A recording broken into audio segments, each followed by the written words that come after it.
Hello students, hope आप सब लोग अच्छे होंगे घर पे। तो लास्ट जो हम लोग का लेक्चर था उसमें हमने डिस्कस किया था टेक्सटाइल इंडस्ट्री के बारे में और मेजरली फोकस किया था हमने कॉटन टेक्सटाइल इंडस्ट्री के ऊपर।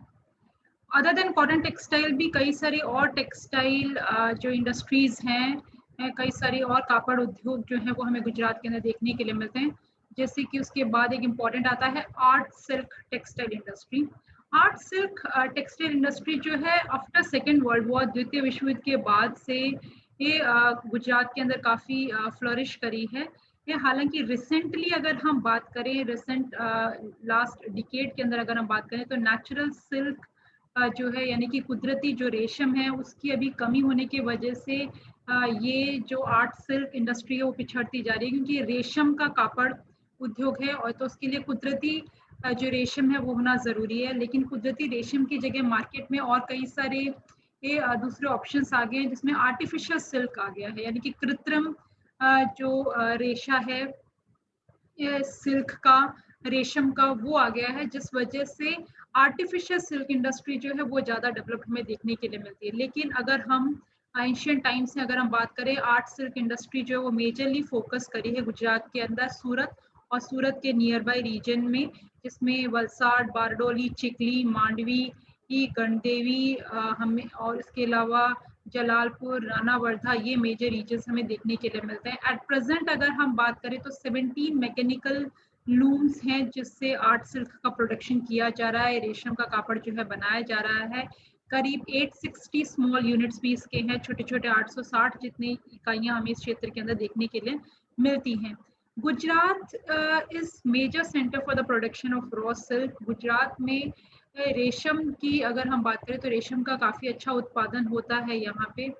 ये इसलिए this has also help in the development of कोशेटा उचर इंडस्ट्री। ठीक है, ये इसके अंदर रॉ सिल्क का यूज़ किया जाता है कोटेशा उचर इंडस्ट्री के अंदर।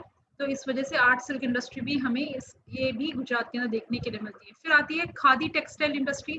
खादी के अंदर एकदम मोटा जो सूती की कपड़ा है उसका उत्पादन होता है, और गुजरात हमेशा से हमें पता है गांधी जी का ये क्षेत्र रहा है, और इस वजह से खादी उत्पादन का काफ़ी प्राचीन काल से ही हमें यहाँ पे उत्पादन देखने के लिए मिलता है। एट प्रेजेंट अगर हम बात करें 20 to 25,000 अंबर चरखास अभी भी हैं गुजरात के अंदर। 10 to 15,000 ट्रेडिशनल चरखास भी हैं जिसके द्वारा खादी का प्रोडक्शन यहाँ पे किया जा रहा है।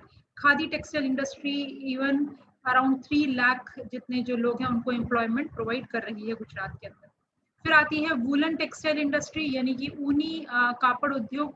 ऊनी कापड़ उद्योग की अगर हम बात करें तो मुख्य जो इसका केंद्र है वो बड़ोदरा और जामनगर हमें देखने के लिए मिलता है। इसके अलावा ऊनी कापड़ के अंदर ज़्यादातर कारपेट मेकिंग जो है ये इंडस्ट्री कच्छ रीजन के अंदर हमें देखने के लिए मिलती है। फिर हौजरी इंडस्ट्री भी है यहाँ पे। हौजरी होता है आपकी जो टी शर्ट का ये बनियान वाले जो कपड़े होते हैं, ठीक है, अंडर गारमेंट्स वगैरह जो है ये आइटम्स बनाए जाते हैं, उसे हौजरी बोलते हैं। तो हौजरी का भी डेवलपमेंट हमें गुजरात के अंदर देखने के लिए ये मिलता है। हौजरी की अगर हम अंदर बात करें तो जनरली आर्टिफिशियल जो फाइबर है उसका यूज इसके अंदर किया जाता है। हौजरी इंडस्ट्री की जो मशीनरीज है वो गुजरात इंपोर्ट करता है यूएस और जापान से। लोकली भी ये मशीन्स अवेलेबल हैं पंजाब के अंदर, पंजाब से भी मशीन इंपोर्ट करके इसका प्रोडक्शन हमें देखने के लिए मिलता है। फिर एक बहुत इंपॉर्टेंट इंडस्ट्री है जरी इंडस्ट्री। जरी इंडस्ट्री की अगर हम बात करें तो मेजर जो सेंटर है जरी इंडस्ट्री का वो सूरत है और ये इंडस्ट्री यहाँ पे मुगल पीरियड से डेवलप हुई है। ये मेनली कहते हैं इसका जो मार्केट था, कहते हैं अगर हम मुगल पीरियड की बात करें उस टाइम पे जो जरी का प्रोडक्शन सूरत में हो रहा था तो उसका मार्केट फॉरेन में हमें Egypt, Afghanistan, Italy, Germany, Turkey में देखने के लिए मिलता था। जनरली जो गुजरात में पोर्ट्स हैं उनका यूज करते हुए ये इन देशों के अंदर जो जरी गुजरात में बनाई जाती थी वो वहाँ पे भेजी जाती थी। इस इंडस्ट्री के अगर हम मॉडर्न एस्टेब्लिशमेंट की बात करें तो फ्रेंच, डच, ब्रिटिश और पोर्टुगीज जो है इन्होंने इसका डेवलपमेंट किया है। हालांकि ब्रिटिशर्स के आने के बाद हमें इसका डिक्लाइन देखने के लिए मिला, क्योंकि ब्रिटिशर्स के आने के बाद, अंग्रेजों के आने के बाद मुख्य जो केंद्र रहा उनका किसी भी उद्योग के विकास का तो मुंबई मेजर सेंटर रहा था, इसलिए एक सेटबैक उस टाइम पे देखने के लिए मिला। और साथ ही साथ उस टाइम पे कंपटीशन जो जरी को फेस करना पड़ रहा था वो फ्रांस के साथ था, क्योंकि फ्रांस इंडिया के कंपैरिजन के अंदर और ज़्यादा सस्ती और कहते हैं जरी बना रहा था। और आफ्टर सेकेंड वर्ल्ड वॉर अगर हम बात करें, द्वितीय विश्व युद्ध के बाद, तो आर्टिफिशियल जरी का प्रोडक्शन बढ़ गया, जिस वजह से इस इंडस्ट्री को काफ़ी सेटबैक देखने के लिए मिला। आर्टिफिशियल जरी का जो प्रोडक्शन है उसके अंदर कॉपर वायर का जनरली यूज किया जाता था, और कॉपर वायर से जो बना हुआ जरी है वो ज़्यादा ड्यूरेबल है और जल्दी डैमेज नहीं होता, लंबे ये समय तक रहता है। इस वजह से ये जो ट्रेडिशनल जरी इंडस्ट्री है उसके ऊपर इसका इम्पैक्ट देखने के लिए मिला। फिर धीरे धीरे एट प्रेजेंट अगर हम बात करें तो आर्टिफिशियल जरी के अंदर प्लास्टिक का यूज आजकल किया जाने लगा है। ये प्लास्टिक जरी जो है उसका प्रोडक्शन गुजरात के अंदर सूरत और ऊंधना के अंदर किया जा रहा है। इसके अलावा और इसमें मेजरली जो लोग काम करते हैं आप प्लास्टिक से बनाने वाली जरी में, तो राणा पटेल और खत्री जो लोग हैं इन लोगों के द्वारा देखने के लिए मिलता है। सूरत के ओवरऑल अंदर अगर हम बात करें तो 1700 यूनिट्स जो हैं जरी प्रोडक्शन की हैं, और जनरली ये जो इंडस्ट्री है 35,000 लोगों को रोजगार मुहैया करवा रही है। एनुअल सूरत का जरी प्रोडक्शन का 40 करोड़ रुपीस का हमें इकोनॉमी देखने के लिए मिलती है। 85% जो प्रोड्यूस मटेरियल है वो नेशनल मार्केट में बेचा जा रहा है, और 15% जो प्रोड्यूस मटेरियल है वो इंटरनेशनल मार्केट में बेचा जा रहा है। और गुजरात के जो सूरत की जो जरी है उसकी अगर हम बात करें तो उसकी डिमांड काफ़ी ही ज़्यादा है। बनारस, कांचीपुरम, बैंगलोर, मधुरम, सेलम, जयपुर, दिल्ली, अमृतसर, कलकत्ता, मुंबई, नागपुर में इंटरनेशनल मार्केट के अंदर मेजरली जो जाती है यहाँ पे बनाई हुई जरी, वो Germany, UK, US, Singapore, Japan, Afghanistan, West Asia, पश्चिमी एशिया में हमें देखने के लिए मिलते हैं। सूरत 80% प्लास्टिक जरी का प्रोडक्शन कर रहा है आज के टाइम पे, और 20% इवन नेचुरल जरी का भी प्रोडक्शन हमें यहाँ पे देखने के लिए मिलता है। जनरली जो जरी इंडस्ट्री है ये हाउस होल्ड इंडस्ट्री के रूप में हमें डेवलप देखने के लिए मिलती है। तो ये मेजर टेक्सटाइल इंडस्ट्री का डेवलपमेंट है गुजरात के अंदर। अब हम इसका एक जो है कंपाइल्ड वो देख लेते हैं कि कैसे टेक्सटाइल सेंटर का है हमें किस तरीके से देखने के लिए मिलता है। ओवरऑल अगर हम गुजरात के अंदर बात करें तो 1560 medium and large textile units हमें गुजरात के अंदर देखने के लिए मिलती हैं, जो आपको इस मैप के द्वारा बहुत अच्छे से देख सकते हैं।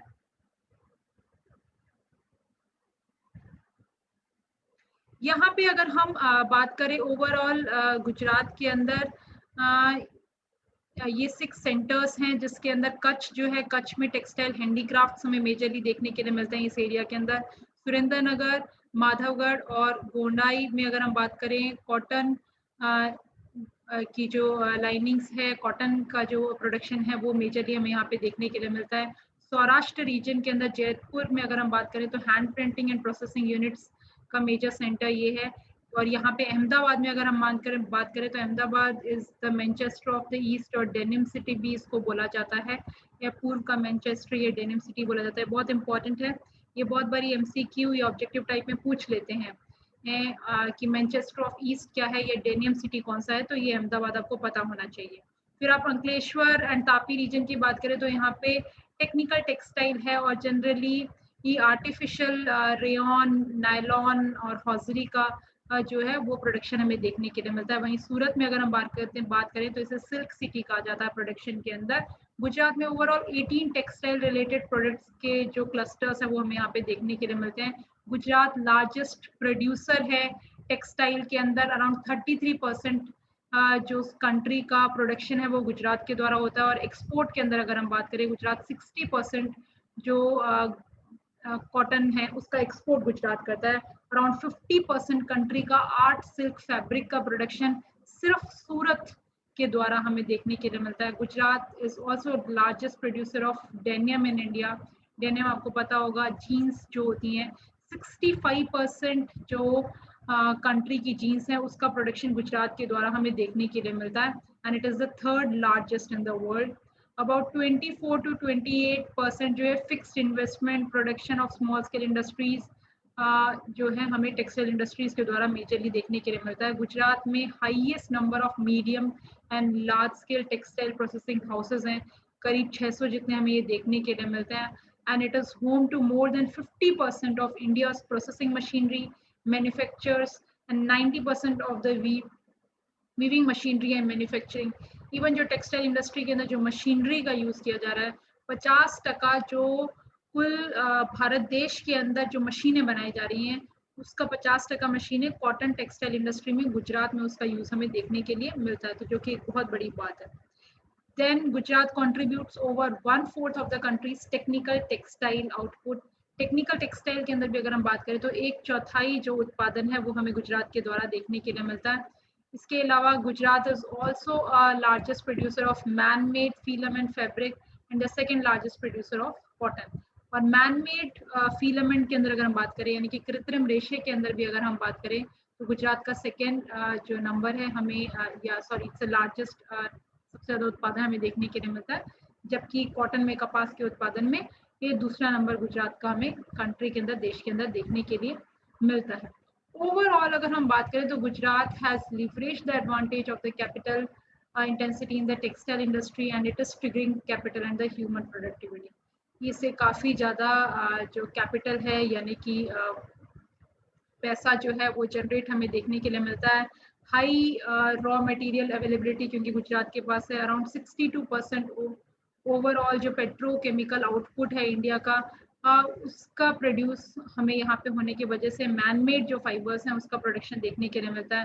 फिर गुजरात जो है that is the second largest decentralised power loom concentrating statues and it doubles its capacity during the last 8 years.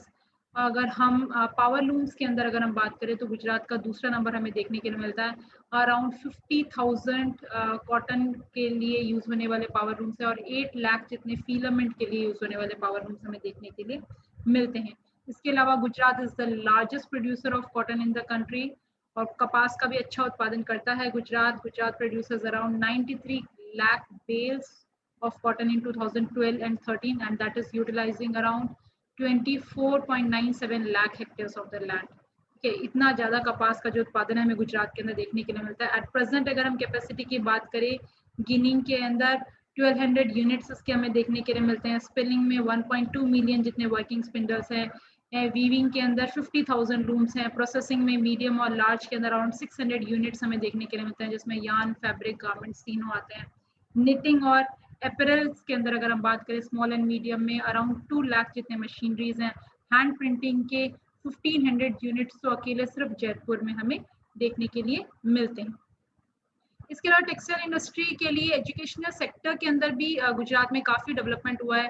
28 ITI ऐसे हैं ITI टेक्निकल इंस्टीट्यूट्स होते हैं जो कि प्रोवाइड करते हैं industrial training and courses in textile garment industry.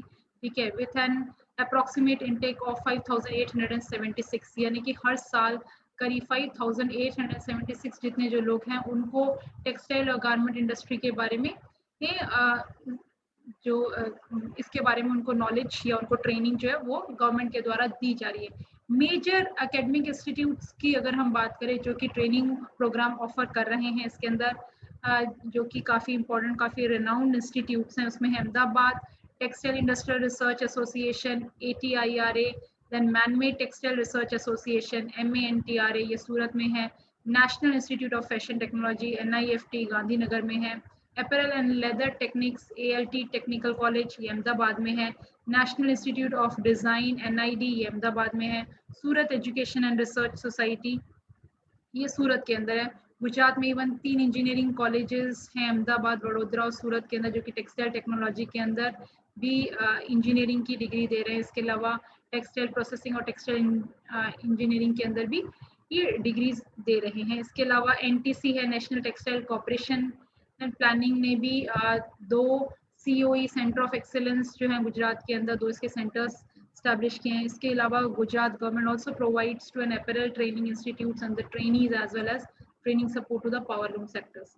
यानी कि डिफरेंट जो इंडस्ट्रीज हैं इंडस्ट्रीज के द्वारा भी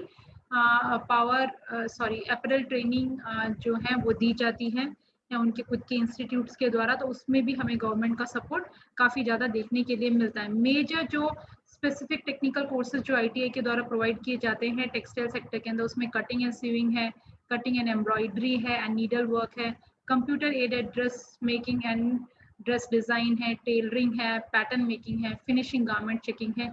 ये मेजर 6 कोर्सेज हमें ITS के द्वारा स्पेसिफिक टेक्सटाइल कोर्सेज देखने के लिए मिलते हैं गुजरात में। जो मेजर की इनिशिएटिव है टेक्सटाइल इंडस्ट्री के अंदर जो गुजरात गवर्नमेंट ने लिए हैं वो है इसका promotion, textile industrial promotion policy 2012 implement करके। उसके अलावा interest subsidy of 5% will be given without a ceiling for the period of 5 years on a new plant and a machinery and the ginning and the processing, यानी कि कोई भी नई machinery अगर establish करके नई यूनिट अगर कापड़ उद्योग के अंदर कोई भी अगर लगाता है तो उसे 5% की सरकार के द्वारा 5 साल तक के लिए सब्सिडी प्रोवाइड की जाती है। Then 7% on the new plants and the machinery for the cotton spinning as well as the second hand imported cotton spinning machinery and the certain conditions without ceiling of over 5 years। और 7% even new plants लगाए जा रहे हैं, नई machinery cotton spinning के अंदर use किया जा रहा है या फिर इवन सेकेंड हैंड मशीनरी लेकर के आ रहा है, उसमें 7% तक का सब्सिडी गवर्नमेंट के द्वारा दिया जाता है। Then power tariff concessions on the new investment for the cotton spinning will be provided at ₹1 per unit for the 5 years and there will be refund of the VAT paid by the unit on the purchase of the raw material। Even जो power tariff concession भी government के द्वारा दिया जा रहा है, यानी कि ऐसी जो यूनिट्स हैं, इकाइयाँ हैं जो कि कापड़ का उत्पादन कर रही हैं, वो जो इलेक्ट्रिसिटी यूज़ करते हैं, बिजली जो यूज़ करते हैं, उसमें सिर्फ ₹1 प्रति यूनिट उनका पैसा लगता है, ठीक है, जो भी वो पावर यूज़ कर रहे हैं। और जो उनके द्वारा वैट पे किया जाता है, वैट भी गवर्नमेंट द्वारा रिफंड कर देती है, जो कि रॉ मटेरियल के परचेज के ऊपर लगता है। वैट एक प्रकार का टैक्स होता है। Then financial assistance to the skill development centres for the textile industry, और फाइनेंशियल असिस्टेंस भी गवर्नमेंट के द्वारा दिया जा रहा है स्किल डेवलपमेंट के अंदर। Then financial assistance for the technology acquisition for value chain। In even value chain के लिए भी जो फाइनेंशियल असिस्टेंस और टेक्नोलॉजी के लिए जो गवर्नमेंट देती है उसमें भी इसका रोल हमें देखने के लिए मिलता है। Assistance for the energy conservation, water conservation and environment compliance. इसी के साथ गवर्नमेंट इवन इस चीज़ पे भी फोकस कर रही है कि कम से कम ऊर्जा का, एनर्जी का यूज़ करके और कम से कम पानी का यूज़ करके और कम से कम पर्यावरण को प्रदूषित करके टेक्सटाइल जो इंडस्ट्री है वो फ्लोरिश करे। Then the new policy is expected to attract an investment of over 20,000 crores, creating new employment opportunities over 2.5 million people, 50% of them would be the rural women during the next 5 years। और ये माना जाता है कि ये जो नई जो पॉलिसी, टेक्सटाइल पॉलिसी गवर्नमेंट लेकर के आई है, इससे करीब 20,000 करोड़ तक का और मुनाफा इन्वेस्टमेंट होगा, ठीक है, और इसका कहते हैं योगदान होगा। इसके अलावा 2.5 मिलियन जितने लोग हमको रोजगार मिलेगा, जिसमें से 50% जो है वो गामड़ानी महिलाएं होंगी। इसके अलावा support for the establishment of the textile apparel park, government जो है टेक्सटाइल अपैरल पार्क बनाने के लिए भी सपोर्ट दे रही है, जिसमें 50% जो कि मैक्सिमम 30 करोड़ रुपीज़ है वो गवर्नमेंट के द्वारा दिया जाता है फॉर स्पिनिंग एंड पार्क। इसके अलावा 50% अदर टेक्सटाइल पार्क के लिए, जिसमें अराउंड 10 करोड़ रुपए तक की सरकार के द्वारा सहयोग दिया जाता है। तो ये है गुजरात का टेक्सटाइल इंडस्ट्री।